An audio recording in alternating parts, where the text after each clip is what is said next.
Jesus said, "Man cannot live on bread alone, but from every word that proceeds from the mouth of God." You're listening to Daily Truth.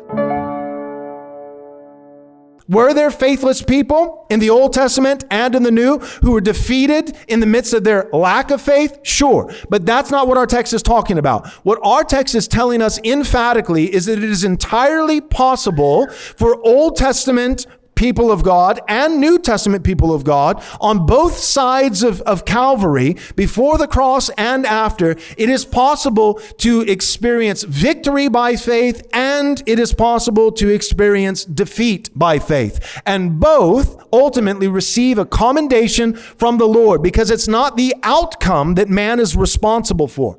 It is simply our obedience to live in faith. God in his sovereignty determines what that faith will produce in this world and in our time.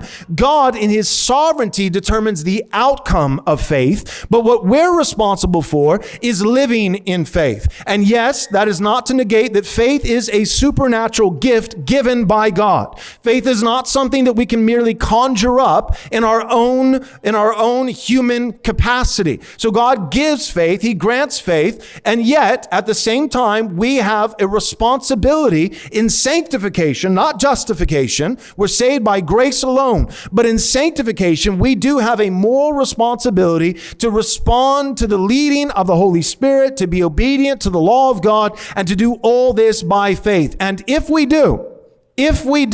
are faithful in Christian lives post-conversion, throughout this process of sanctification, from the time that God saves us to the time that we breathe our last breath in this life, if we are faithful, we will be commended regardless of what the outcome of our faith is. Sometimes victory, sometimes crushing defeat. But if it proceeds from faith, it's the opposite principle that we see in Romans 14. Anything that does not proceed from faith is sin, and therefore, consequently, anything that does proceed from faith is righteous.